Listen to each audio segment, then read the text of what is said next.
to a very warm Monday in June, and yes, the summer is finally here. I think the weather's settled. People are getting into the habit of going down to the beach. Sundays are loaded. I think it was a very good weekend for the beach this weekend. It was. And so we've decided to talk about everything to do with beaches because we are graced with one of my favourite charities, and that's the Nautilus Project. Welcome, welcome. And we will be talking to them a little later in the show, and I think throughout the length of the show, because a lot of what we're talking about tonight will overlap, and they are the people in the know, most definitely. Okay, so you will probably have a lot to say, and by all means do contact us. So it's +350 540 55200. You can WhatsApp me here, right here. I will be reading them out to you. All right, so we've got, who have we got on the panel tonight? Karishma.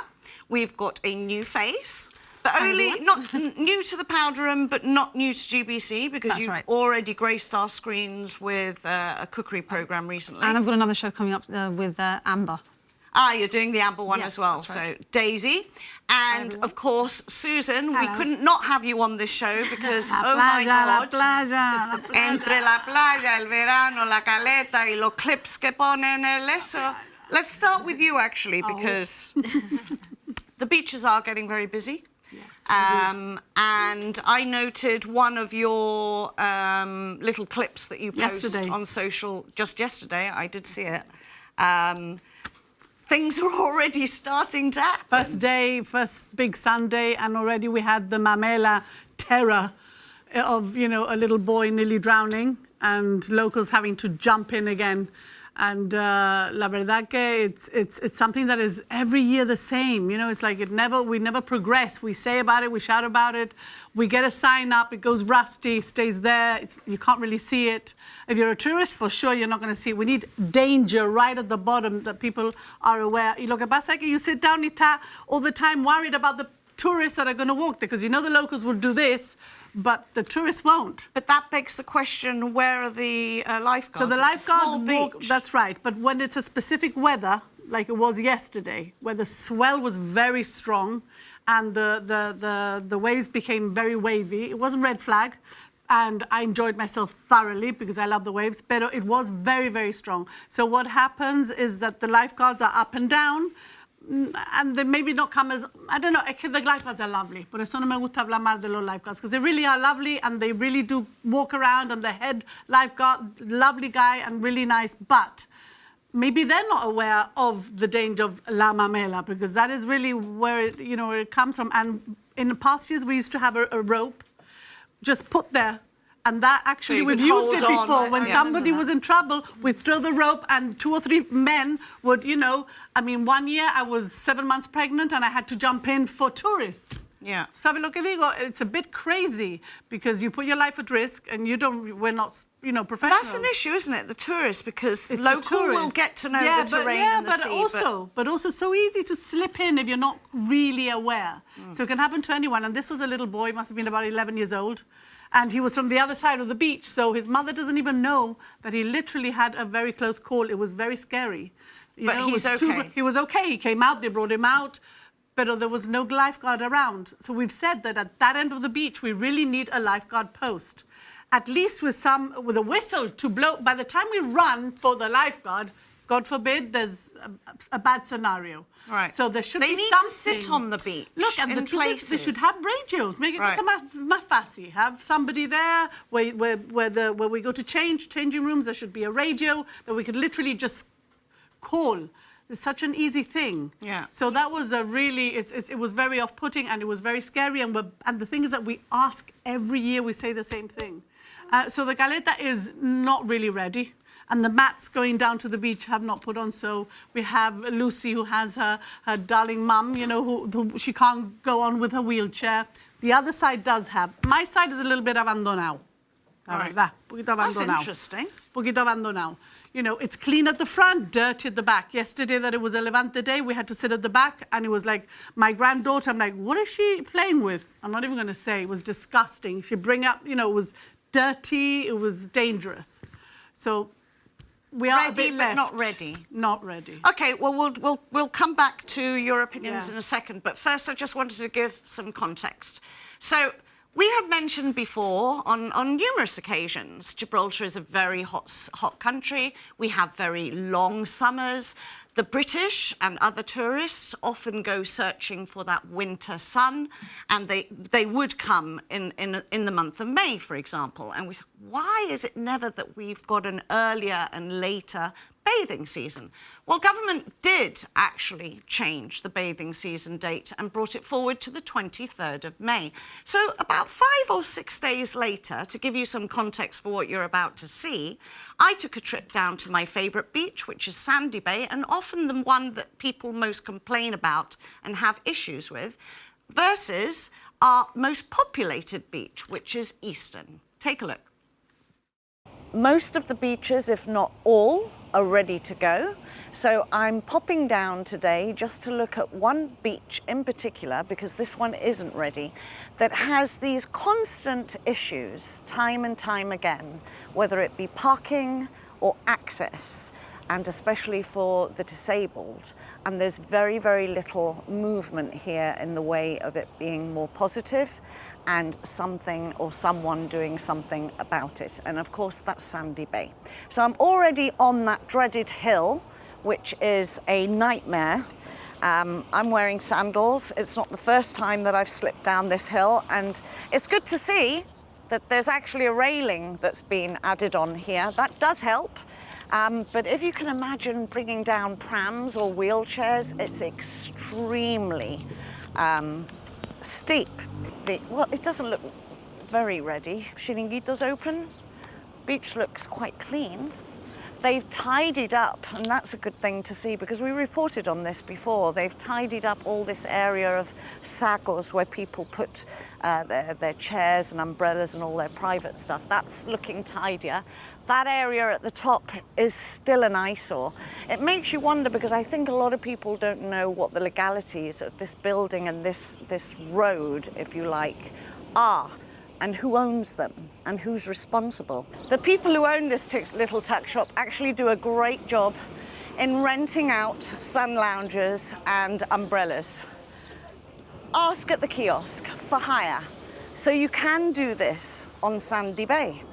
There were hundreds, at least it felt like hundreds, of these paddle boards and canoes and big bags full of all the usual things that you take down to the beach. They were tied and chained to that wall.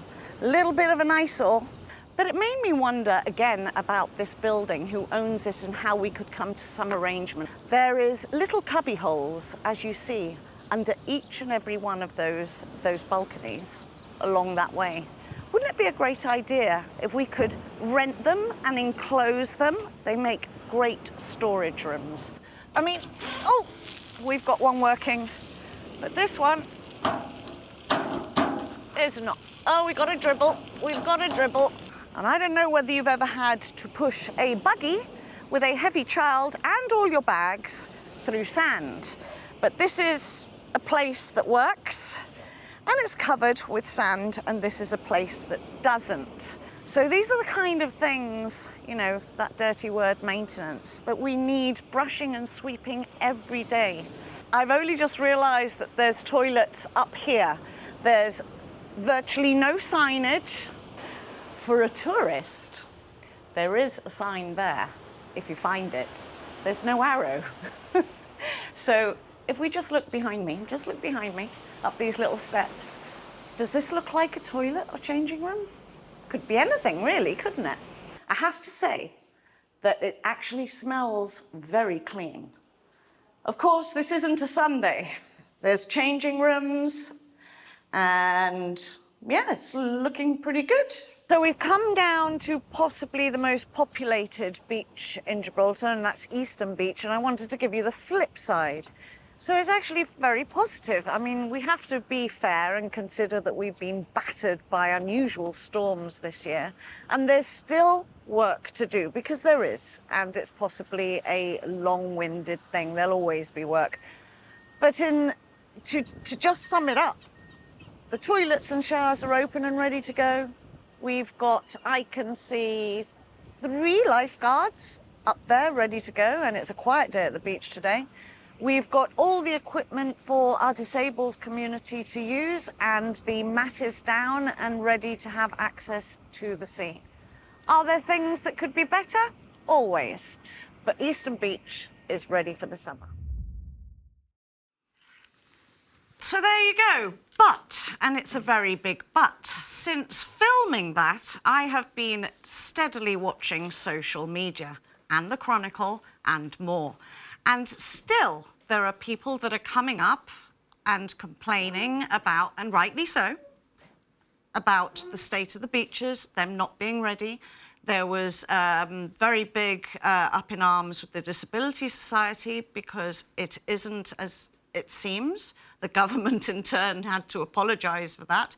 So it's been a little bit of a hit and miss. I think the intentions were good, but we're not quite there yet. Again, girls. Yeah. The Three Dolphins wasn't ready, definitely, by the 23rd of May. Which one? Three Dolphins. Okay. The pools had been emptied out. I think they were going to try and fix it and resurface it and fix all the cracks and holes and whatever that you get. But that definitely wasn't ready by the 23rd of Don't May. you think they always leave it so late? Yes, they could start it a lot They earlier. leave it But so that late. was mainly because of the storms.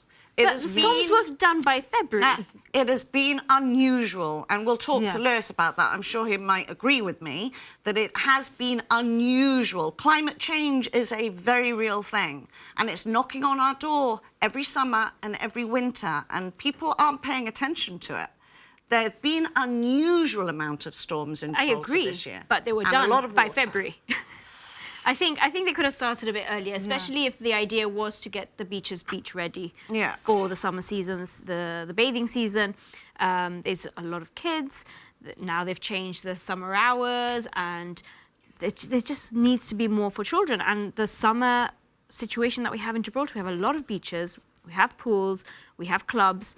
Let's make the most of it. Let's keep people in Gibraltar. Otherwise, people are just going to want to go away. They're not going to want to Gaza, stay. Gaza. I went to Gaza. Yeah. Which actually worked really well because you can go after school, even if it's later because it's sunny. So I went with my grandson. It was later. It was like 4 o'clock. He was freaking out, saying, Gaza, we're going to have a swim. And we did. And I really enjoyed it. But the bottom of the pools, había flora and fauna ahí. Una especie de no sé No qué. te gusta el tapete del tapete, pool. un tapete. So I asked the lovely lifeguards, which again are extremely helpful and nice, and they're local, I love it. I asked her, and she said, no, because it was early, no le dieron tiempo de limpiar el fondo. It's always the same. I'm like, no, what do we you always mean? hear this. Not only that, and then that same week I went to Leroy Merlin to buy something, and I saw a pool cleaner industrial, pensé, why don't they just buy one of these? Está bien, no pueden meterse y sacar el tile, pero pueden meter una de estas maquinitas for €1,000. Do you mean to clean up the flora and the At fauna? least to get rid of all the, you Stop know. right there. Lewis, can we clean up the flora and the fauna in that area there? Gaza. Well, yeah, there's a lot of it, isn't there? I Yeah. mean, part of the problem is that the algae that's growing there is Eso. Rugalopteryx, which is an invasive species, and it grows in abundance. I mean, you've only got to see our beaches are actually relatively good compared to Spain. You have a look at what's going on in Tarifa and in Algeciras at the moment, and they have like meters of the stuff covering the sand. So we are a lot better off than they are. But I mean, yeah, I'm sure more could be done. More can always be done. But this algae really is a big problem for the people actually running the maintenance. That's the truth. It's like a sea pest, como la cucaracha on Main Street. Oh, no, ya está. But mira, I have to tell you that also people were concerned that, you know, with this new reclamation, they're going to do away with Gaza. And that is something that people are talking about because it does a lot of our old age pensioners, me, but a lot of our older community go and use Gaza and they sit and they can swim in the sea. There's something very invigorating about swimming in the sea and not in a pool with chlorine. You want to swim in the sea. Pues, if that goes... See, but Susan, surely the idea behind that would be to move it forward. Really? I don't know. To the next seafront. Oh, I don't know. That's created. I haven't heard anything about those plans, so I don't know. People were concerned, but that means that they're probably leaving it a bit like, bueno, como la moquita, que se quede flora and fauna ahí. Daisy, how's your beach life? Well, I go to Camp Guaribian, as they call it. The Guari always comes out on top. Yeah. It's always well, a favourite. It's quite, I mean, everybody has their usual place, but the area I go to sort of the end is not so populated. But what I do find is that it is a beach that's left quite late into the year. I've been sunbathing and you see the trucks doing the maintenance and painting. You're like, why is this going on now? When is now? When, like when maybe are you in referring? early June, something like that. You know, it's hot, and it's like you're saying, we can also enjoy the beach in October, especially tourists, because that is a really nice time to go because it's less populated.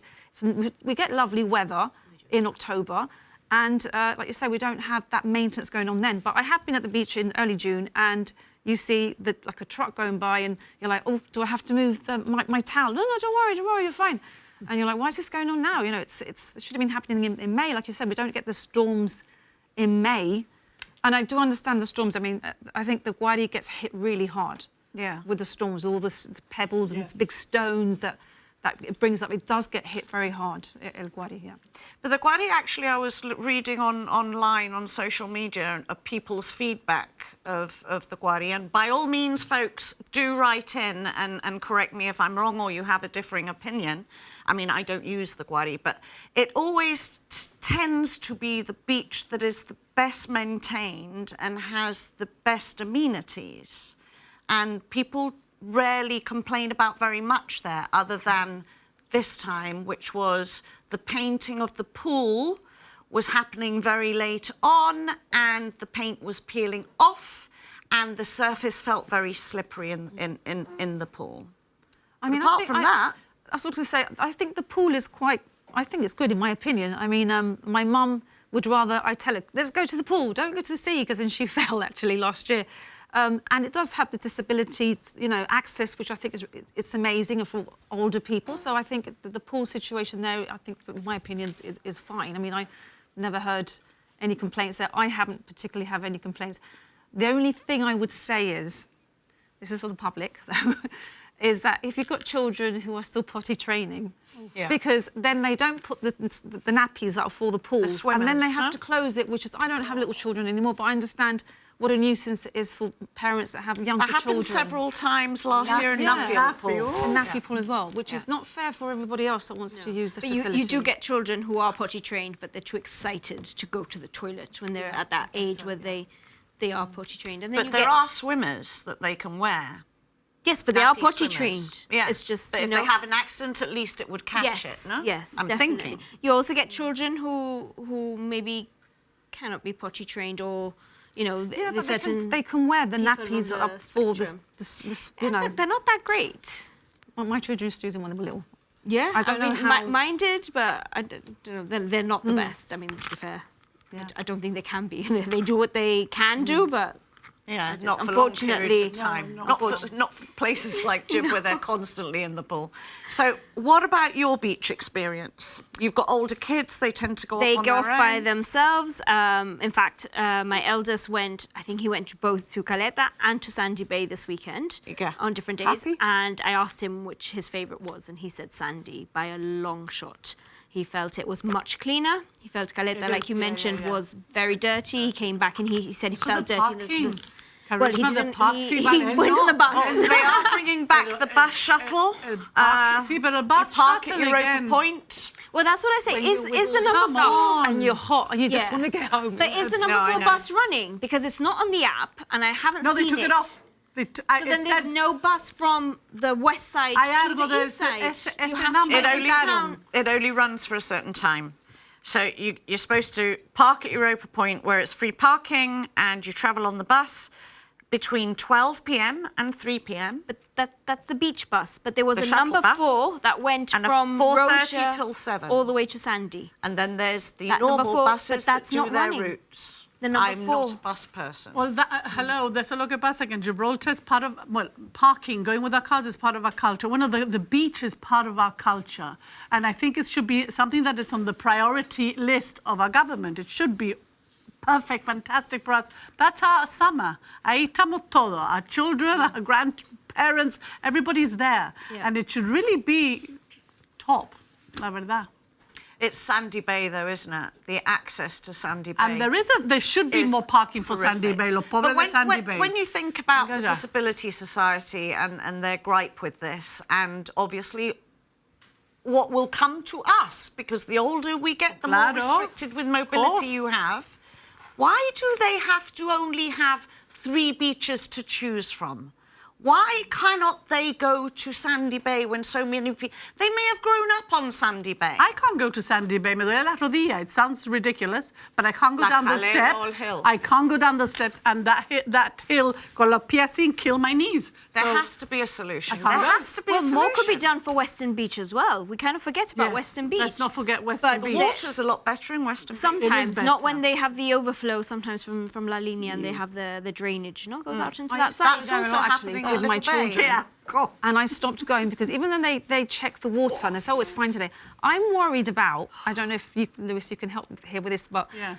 even though the water may be fine that day, doesn't the bacteria, would it stay in the sand? Because I used to think, well, my children, I used to go, I loved it because I thought it was quite safe, you don't get big waves, but then my children would play in the sand, like on the shoreline, building castles, whatever, and I'd be worried about, well, the water's fine today, but doesn't the bacteria stay in the sand? Yeah, so wherever there's water, certainly on the shoreline, that's exactly where the bacteria is going to stay long term. So if you have an event, so the really important thing is how quickly the water turns over. So if you've got a basin like Western Beach and you have a sewage outlet, not that I'm condoning sewage overflow of any kind, but if you have this sewage outflow, but you've got good turnover of the water column, the effects on that beach are far less. So the problem with a beach like Western Beach is that it's so enclosed that the effect of that bacterial load is much, much higher. And as it turns out, Sandy Bay is another beach where, because they've done the 2 groins and the Yes. arm And cross, Catalan will become the Right. same type of... yeah, and this is exactly what we were saying about That Catalan one. Bay as well, with the works that are going on there. What you're doing is you're slowing down that water movement. Yeah. And so you're just increasing all the problems that occur at the beaches with terms of bacterial load, with the plankton in the water, turning it green, all these types of events. Any litter that might be in there just stays stuck in the basin, which in some ways is a good thing because it gives you time to remove it, but it all amasses. But when tell you- me, there was a chap, I spoke to a Spanish chap that I know, and he was telling me that in the beach that adjoins Eastern Beach, Bahia, they weren't allowed to go for a while. They haven't been going to the beach because the water's contaminated. So I'm thinking... On the Spanish side, Sí, you mean? espérate. Entonces, where does it stop? Where does that contamination stop? It's got a border as well, the Gibraltar-Spanish Sí, pero border. when the frontier comes down, espérate. When the frontier comes down, the waters will also come down and amalgamate. They'll also come and visit us. So as it So what turns happens out, there with that? was a storm drain overflow in La I Linea saw from the sewer, and it was going directly out into the sea. And in Spain, they actually closed the beaches because of the levels of contamination. Now, we were quick to spot this, and we did speak to government because I was very concerned about the levels, certainly at Eastern Beach. And I did ask them for the data. I haven't received the data to date, but I was told that multiple tests were done by the Environment Department and that all the water quality tests were coming through as good. So although I haven't seen the data, the government statement to us anyway was that the water quality was not affected, even though there was a sewer literally 200 meters further up. Makes you the- wonder. so But weird, how yeah. frequent are those because there was a note that the one in Westside has come up a notch, that it's better and cleaner than it used to be.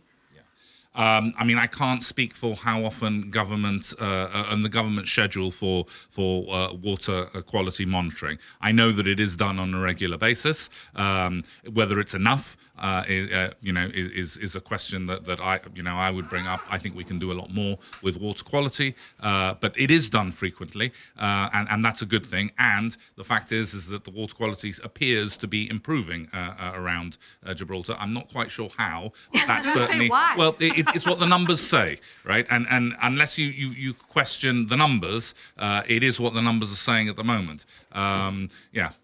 I think we need to question the numbers.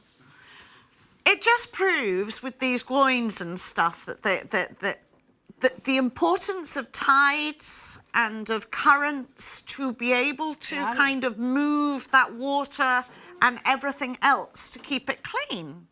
It's like a free-flowing stream, you know? It's fundamental. I mean, if you look at different areas where we've built in, Marina Bay is a good example of this, right? Ocean Village, no? Yeah. So if you have a look at all the building that we've done in that area, what have we done? We've lowered the water flow in that area, and now what we've got is stagnant water. And we don't notice it so much in the winter time because it's raining and we've got water inputs into that basin which move it a little bit more. The storms move it a little bit more. But in the summer, that water becomes really, really stagnant. And if you're having a drink around that area, you know, you kind of smell it. You can feel it. But can you not put like propeller thingies and get water moving underneath? So actually, there's has been work, because I know that we had a proposal for Ocean Village years ago, about 10 years ago, where we were looking at putting in little like underwater turbines to move the water around. How very clever! I didn't know that. Claro, niño. The issue becomes is that you've got to power those turbines and you've got to maintain those turbines, Oh, and there is there's a power. run There's cost. the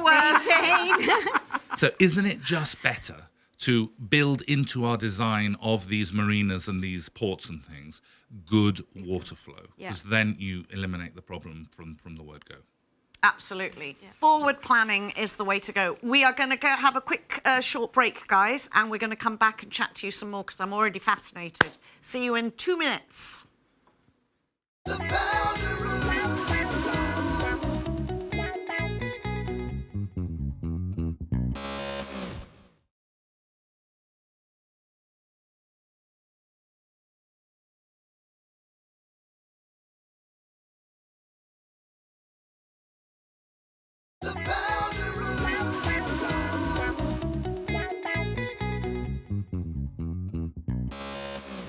Welcome back. Okay, I want to dedicate the next half hour to this fantastic charity. So there's so much that I want to talk to you about, especially you young and inquisitive minds that are doing so much good work.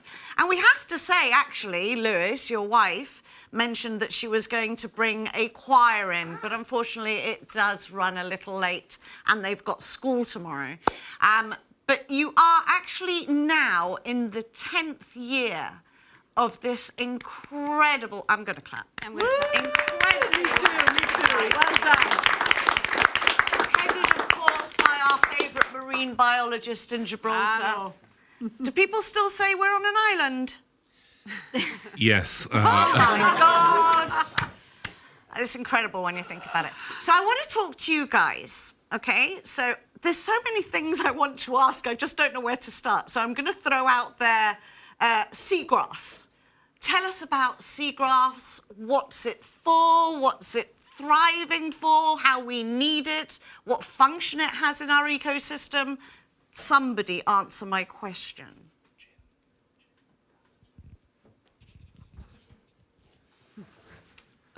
So seagrass is one of like a key ecosystem in the world. Like when you think of key marine ecosystems, what would you first think of? Coral reefs, mangroves? That's what people usually think of. But seagrass is also another really important one because, like mangroves, they help stabilize the sediment. So especially like with sandy beaches, so the water isn't so clear. And then when the water is so turbulent because the seagrasses aren't there anymore, everything becomes so murky. I'm sure you guys know. And then because the water is so murky, any light has a harder time filtering through. Mm-hmm. And then so any like flora that's on the bottom don't really get enough sunlight. And then they're also really good for carbon sequestration. And then another thing is that they also fill up a particular niche, perhaps. And then like they're good for food.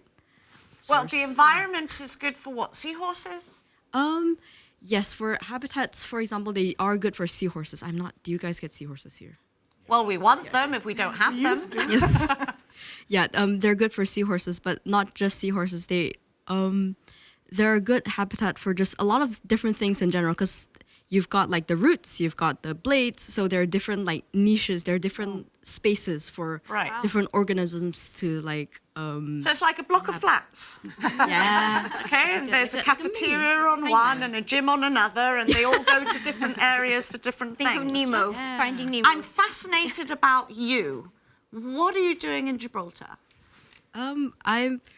So basically, the Nautilus Project, they came to my university, Plymouth University, for a talk just explaining what they do here and then trying to see, if anyone wants to pop over. And then I was like, you guys do seagrass? Yeah, let's go. So what do you think of our beaches? What's your own personal kind of opinion on them? Are they in a good state, a bad state? Are they great to study for what you're doing? What do you think of them? In terms of studying, I can't be too sure. But in terms of cleanliness, they're all right. Like, I'm not going to lie, the ones back home aren't great. So I'd say they're good. But listening to what everyone's saying, like disability access, maintenance, accessibility, again, they're all... So Not good enough. They could be improved on. But I'd say they're all right. But again, they could be improved on because, you can never have. Yeah. La Linea's doing very well, actually, and bringing things up to scratch and placing fines and kind of coming down hard. They're doing good things on the beaches. Give the mic to the gentleman who I'm going to call Ian. So, Ian, what's your real name? Enan. Enan. There you go. It's all right, I'm famous for names. Tell us a little bit about the 10th anniversary of this charity. I mean, Lewis and his young folk have been coming to the Powder Room, I think this must be about the 4th time, no, Lewis, over the years? And we've seen it grow and grow and grow and the interest spreading. And it really touches me because the work that's being put in to educate this generation of children, the importance of that work, to be able to change a mindset in what's happening in the world at the moment is incredibly important. You are in charge of the charity. How does the charity work? Because it's a charity, but also a project. Is it involved in? Well, we'll let him explain. Well, Ian, go ahead. I'm certainly not in charge of it. I'm happy and privileged to be a part of it, though. How does it work? I suppose we can keep it simple. Gibraltar's a small place. We all say everybody knows everybody, but this is our space. If we don't take care of our space, nobody's going to take care of it. And what's the beginning of the Nautilus Project? For me, I mean, I was born in Gibraltar, but I grew up in the UK until I came back. And Lewis, before anything else, was just my friend. And we both had a love of water, love of the sea. And so when I think of the Nautilus, I just think of a Gibraltarian boy and, of course, his wife, a Gibraltarian girl. And they had a love for the sea growing up. And, of course, Lewis goes on and he studies and he comes back after his travels and he studies to Gibraltar and he wants to take care of that part of Gibraltar that he loves. And so he just finds a way to do that and starts to connect and involve people. And I love the water too. I'm like, okay, Lewis, let's see what we can do. And let's jump in the water. Let's start talking to the school kids. Let's start talking to whoever will listen. Let's see what needs to be done around Gibraltar. Do the beaches need cleaning?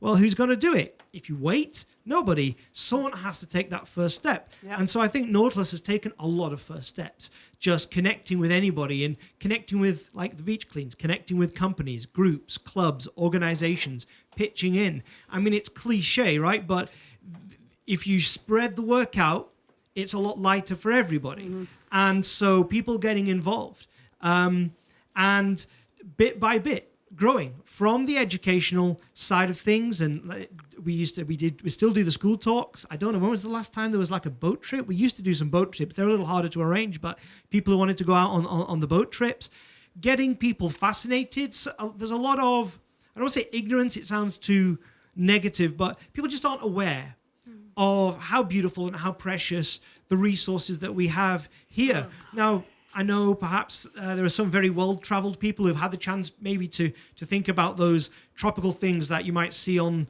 the internet or whatever. I don't know, the Maldives or the Great Barrier Reef. And then you think, well, Gibraltar's tiny. But just in my experience of going out with the kids, going out with some of my friends, and they just see what's under the water. They see what's around them and go, wow, I had no idea there was so much sea life. It was so beautiful. I thought I would have to, go out to some special reef somewhere. No, it's right here around us. But we have to just take an interest in it. And I think like any family, if we think of Gibraltar as a family, as your kids grow up, they have more responsibility. They have more ability and more responsibility. Yeah. And I think as Gibraltar grows, as the population grows, as it grows in economy and it grows in all the different ways that Gibraltar will grow, we gain more ability and we gain more responsibility. Just like you might have infrastructure and say, well, where's all the water and the electricity and all of these things going to come from? Where's all the care for our environment going to come from? Where's all that going to come from? Absolutely. So we have to just get involved. We have to start being passionate about that and saying, this is the place that we love. This is the place that has so much history. It has so much beauty. Just start to appreciate that. And I think everybody could do to take things for granted just a little bit less, right? When it's there, so it's just there. But the more of us that take it for granted, the less it's going to be granted to us, and we just have to get involved. So how does Nautilus work? It works because of love. It works because of passion. It works because of hard work and commitment. It works because of friends and family and working together. So really, it's just Gibraltarians being Gibraltarians, digging into Gibraltar and taking care of it. And, the more the merrier. There's always more work to go around, right, Liz? There's always more work to go around. And you just got to pitch in. And it's a joy to do it too. I've been most involved on the voluntary end on the school talks. And you see those kids just get so excited. I think if you've been a parent, my 2 kids have grown up now. They're getting into their teen years and you just kind of stay with that. But every generation, there's a new set of young little kids. Yeah. For the first time, they've seen this, and maybe they don't get a chance to see what's there, and you can show them this, build that love and that It's value. making a real difference. And one of those things, do you mind passing the mic to the ladies behind you, these 2 lovely, pretty girls? What he's talking about, perhaps one example of how things are changing, is that people are showing a little bit more interest in what's in the water, what's happening in the water on our shoreline. I'm seeing a lot of interest, especially from the tercentenary terraces who have a bird's eye view of things happening with dolphins and all these kinds of things going. And of course, the Nemo app, which is such a great... What's your experience with the younger kids as well, and how they are being interested in things like this? I think the kids nowadays definitely have a lot more enthusiasm when it comes to, caring about our marine life on a local level. And I think a lot of that is due to the work that Mel and Lewis have done, because I can't think of anyone else who's put in the same amount of effort with the younger generation. And when we all, the Nautilus do a lot of talks with the younger kids, and we show them different sea creatures, and the excitement on their faces. Every single time we show them something, they are just amazed. And I think, I think it's only going to grow from there, because they are the foundation. So as they grow up, hopefully they'll continue to, give back to the local community. And I think they're just really excited, and it's really nice to see. That is so good, though, that you're keeping that excitement there, and it's going from one year to another. Pass the mic behind as well. One of the most important things that I've seen year on year, and obviously it may have been worse this year perhaps because of these storms, is the beach cleaning. That's a very big part of what you do. Yes, so I may not be the best to speak about the beach cleans. I've been away quite busy at uni for the university for the What are you studying? Year. So I'm studying medicine at the moment. I love you. Fan. Fan. So I haven't been in Gibraltar as much as I very obviously would have liked to be. But I know beach cleans are something that become quite routine as part of Nautilus. And obviously they serve the function of really cleaning the beaches and taking the plastic and waste. But I think more importantly, they really raise the awareness of not only how important it is to clean, but simply how much waste there is available. Every time I've personally been to a beach clean with kids, we have scouts coming over, people who come over from the UK and help with the clean. Every single time, people are just absolutely shocked at the sheer quantity. Even now, we get asked by Mel and Lewis, every time we do a beach clean, guess the number, guess the number. Every single time, we always underestimate how much plastic we kilos, 160 kilos, 180 kilos. Yeah. And this is kids that are collecting them. You make a day of it, and it's educational and it's fun.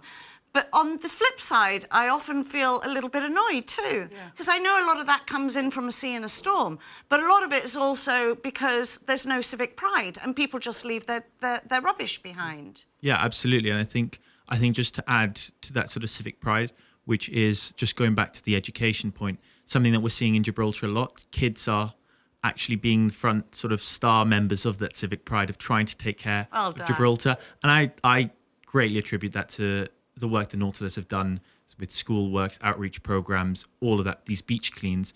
I mean, I hear stories of kids telling off their parents for not recycling. And I think that is a fantastic thing to hear, to really just encourage. And that's why I really support Nautilus, because they start the education really, really young. And that is exactly where it needs to be, to hold people accountable. And beach cleans are a fantastic way to reach out to everybody to see what the problem is. You're going to be a doctor. This might concern you. So I don't know whether it will come in your remit of what you want to study within medicine, but microplastics found in fetuses. So I'm not too aware of the exact science of microplastics, but it is something that we have all been talking about throughout the Nautilus. Lewis, do you have someone specific for this? Scary thought. So microplastic has been found in human feces. It's found to go through the gut into the bloodstream. It's been found in organs. As you said, it's been found in the unborn fetus. And this isn't just like, some webpage on this is medical research. It's also been found and linked to dementia, because the microplastic ends up in our brain. And over time, what happens is, as it accumulates, it starts to break down the neurons. And if enough neurons break down in your brain, you develop some sort of dementia. So this is a really big problem. It's not just about plastic bags and turtles. It's actually about us as well. And that's why these beach cleaning programs are so important, because they initially raise your awareness to where it's starting, right? And then it ends up in us, logically. And this is obviously worldwide. It's affecting everybody on every Precisely. coast. This is not a Gibraltar-specific problem. Microplastic is an issue everywhere in the world. Lewis, when they collect 160, 180 kilos of basically rubbish, ropes and plastic, what do you do with it? So we work with the Eco Park, and what the Eco Park do is they take it and they separate it, and what can be recovered is recovered. The whole point is that we don't want to move the problem somewhere else and just put it into landfill, because that would just be moving the problem somewhere else. But we do recover as much, or they recover as much as they can from the material that we collect. Let's talk to your other gentleman down here. Yeah. Tell me why are you with the Nautilus project? You've been with your granddad. You've been with the Nautilus from day one. Not day one. I've been for a while, for about 5 or 6 years. That's a good stretch. It's getting there. Yeah. But no, I joined because, one, it's incredibly relevant to what I want to do school-wise, work-wise. And two, again, like Pablo said, I think it's an incredibly good cause, especially for a community like Gibraltar, where I feel like, again, this idea of civic pride, we need to bring it back. And it's really nice to see the little ones as well, which they're taking a really, really massive interest, kind of like how we did when they were their age, which is why we want to join here, Nautilus. And the gentleman behind you, why did you pick up with Nautilus? What made you, pique your interest? What drives you to work with Nautilus? Well, first off, I started doing it for Dukes. Okay. Yeah, that's why I found out about it. But that same year, I also quit Dukes. But I did carry on with the Nautilus project. I've been doing it the same amount of time as Mikey, really. And it's just grown interest on me, and I quite like it. Excellent. Do any of you want to carry it forward as in marine biology or study, or is this just an educate? You're shaking your head up there in the corner. You feel strongly about not being a marine biologist? No, I am currently studying to be a marine biologist. You are, yes. Yeah. Is there anyone else here? Jing as well. And Samuel, he also wants to become a marine biologist. Samuel, how old are you? You look like one of the younger ones. I'm 16. Oh, 16, darling. Yeah, I just finished my GCSEs, and then hopefully next year I want to do, still haven't decided my third one, but I want to do biology and chemistry A-level. Oh, excellent choice. So the idea of being a marine biologist, where was that born from? Your passion of this? To be honest, it was I've always wanted to be a marine biologist since I was 5 because I used to watch this show called Octonauts. Oh yeah. I don't know, but as a kid, I was in love with Octonauts, and from there, and to be honest, also because of Lewis, when he used to come to my schools and speak, it made me more want to become a marine biologist. And It piqued your interest. everyone who knows me knows that ever since I was a kid, I've been wanting to do marine biology. It's something that's called to me, and I always love the ocean and animals in general. You know, talking about animals in general, I think there's part of us that if we don't see a furry sheep or something tactile on land, we forget about what's under the surface of the ocean. And I am very happy to see things like on Netflix, The Octopus Friend. I don't think I could eat an octopus again after watching that. It was my octopus teacher it was absolutely astounding, and it opens your eyes to feelings and intelligence. And did you all see that one? Didn't it feel terribly sad? Did you enjoy it, Samuel, that one? I haven't really watched it. Oh, you need to watch it. But the octopus is one of the most intelligent creatures in the planet. To be honest, they have multiple brains and multiple hearts, and I've seen like where they place different like puzzles with the octopus, and they solve it within minutes. Wow, that's incredible. Absolutely incredible. Pass the mic back up to Mr. Centerman there, who's going to be taking over from Lewis when he retires. Yep, hopefully that is the plan. I've still got a long way to go, though. Where are you at in the scheme of things? I am currently enrolling onto my 2nd year of marine biology and coastal ecology. And we do get to go to South Africa now in September. So that's going to be a good trip and a good bit to learn. Bring the mic a little bit closer. Seeing as it's going to be your career, and at some point you probably will come home and apply your talents here, what are your concerns about the environment and Gibraltar and how it's being affected moving forward? How do you see us handling what's happening around our 3 sides of water? Okay, so so far, I think over the last 10 years, there has been a massive improvement. Sometimes you go to the beaches and there is less plastic. Sometimes there is still quite a large quantity. But overall, I think as a community, we are getting better. The beaches are getting cleaner. The ocean is getting cleaner as well. It's just a matter of maintaining that. So maintaining that effort, continuing to recycle, continuing to protect the coastline. And hopefully with the seagrass, if we do manage and everything goes successfully, we will get seahorses, so new habitats, more marine organisms coming in. So I envision in the future that if we continue on the path we're going, it will be a better future. And what about all the building that's taking part in our coasts? How does that affect all this type of... Okay. So I don't know too much on it. That's more Lewis, but I know that the marina in Caleta that's been made now, I don't think it's going to help out the ecosystem there that much. It's going to be... there's going to be a lot of traffic coming in with the boats, so we're going to have oil coming in maybe into the beach, or it's going to be... whatever bay was there might get destroyed. What happened on the beach the other day, Karishma?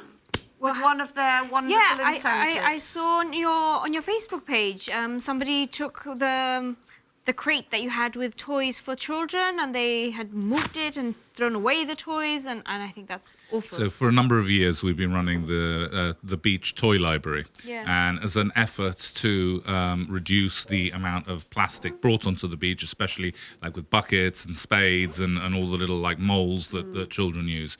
So what we do is we recover any thing we can from the beach cleans, and then we sanitize them, and what we've been doing is putting them out into the toy library. What does that mean? If you go down to Sandy Bay and you've forgotten the toys, you can actually pick up some toys, you can use them for that day, and then you just put them back. It's a brilliant initiative. It's a recycle, isn't it? Brilliant. It's a reuse, right? Yeah. And so what hopefully it means is that parents don't feel the need to go out and buy new plastic toys because they've got a facility there, and we've been looking at rolling that out, but obviously resources have been a bit limited.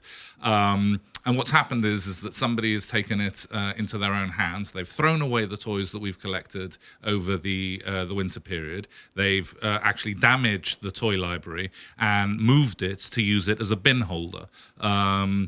So currently at Sandy Bay, if you look, there's a green bin there. Yeah. So not great. It's been vandalized. We need those things policed. We really should have. But it was an initiative by a student, if I'm not mistaken. Yeah, so it was actually done by one of our students. Merrick Kent was actually doing it as part of his art project.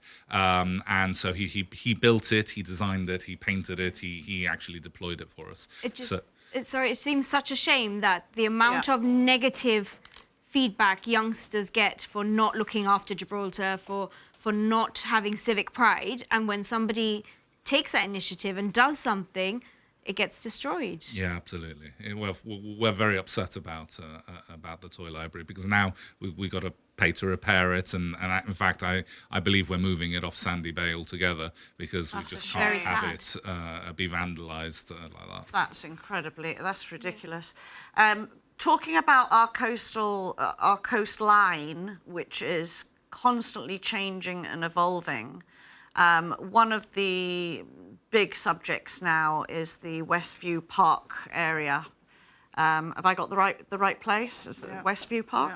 Yeah.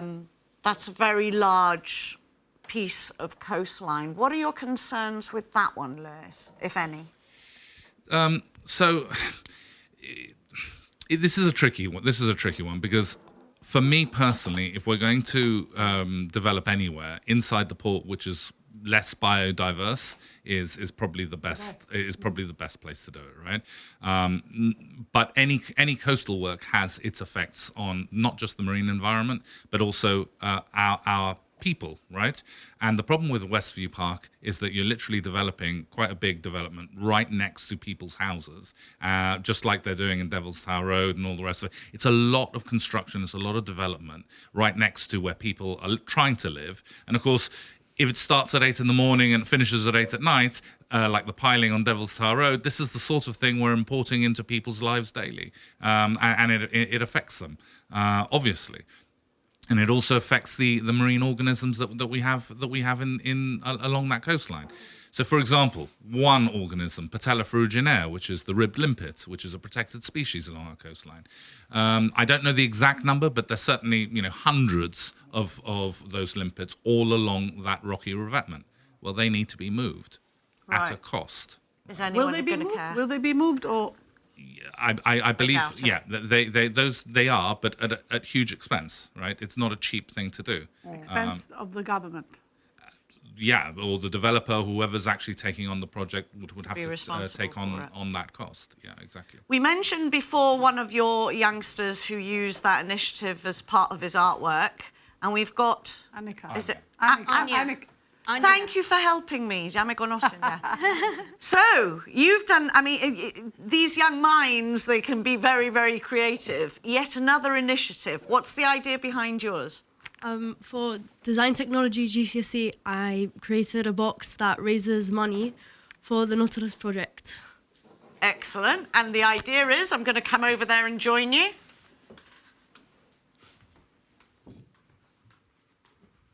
Let's make sure that they can get me. Explain it to... Oh, look! It's got a seahorse and an octopus and a stingray and a crab, and that looks like an angelfish. Am I right? Sea dragon.